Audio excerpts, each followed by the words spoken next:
heard a crash, and when we came to the door, the plane was already beginning to burn. I can't imagine the emotional distance that was covered by the families, the teammates, and the survivors on the 25th of November in 1985. I remember the lights of the emergency vehicles being reflected up in the remaining canopy or off the branches of the trees. It was a bad night.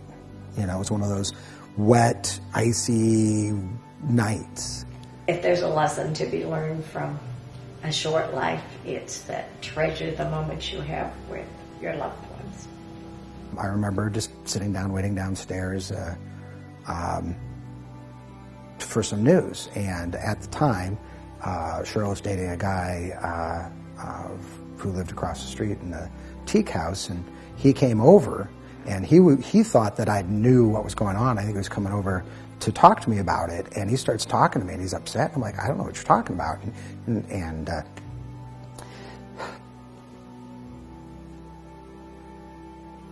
And so he said, your sister's dead, and you know, and then I got upset, kind of like I am now. On that particular day, I was home from work, just kind of, you know, sitting around waiting for dinner when we started hearing the news reports, you know, the interruption of the TV shows about a story that was happening in our neighborhood. The emergency folks were here very quickly.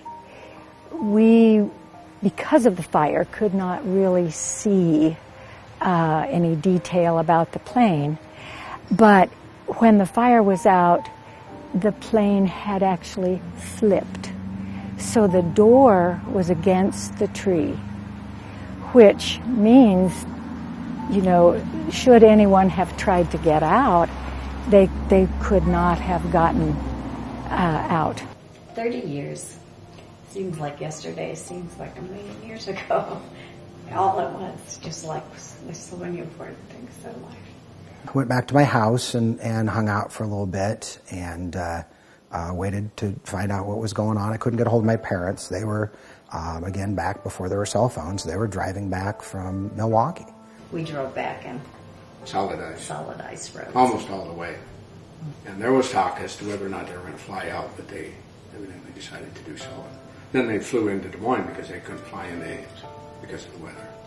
From a start on a country club in Milwaukee and an end on Country Club Boulevard in Des Moines on that day, the story was just phenomenal from the get-go. Cheryl was a kind and, I said, caring, compassionate, empathetic person. I mean, if you were injured and running, and she felt some of the pain that you felt, you know, type thing. When you read about Cheryl Moss, for example, you find out that she was an incredible student.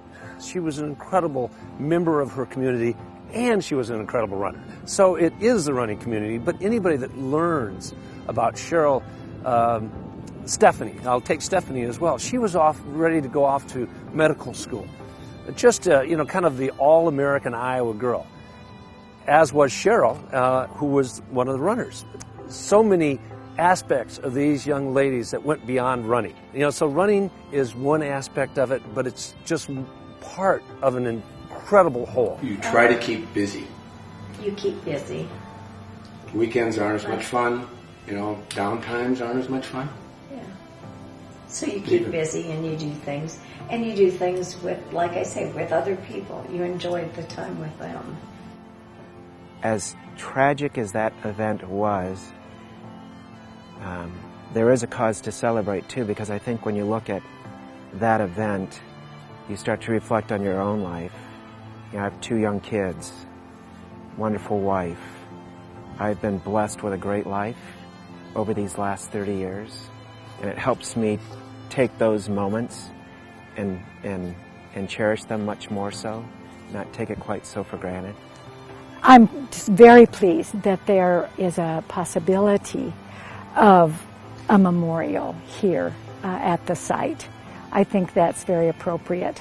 Just an incredible team, an incredible story, and deserving of an oral tradition or a reminder to new folks that have moved into this neighborhood or folks that have not heard of the 1985 Iowa State University women's cross-country team. You kind of appreciate people who remember a loved one that you've lost. Because in a lot of instances, they're just kind of forgotten.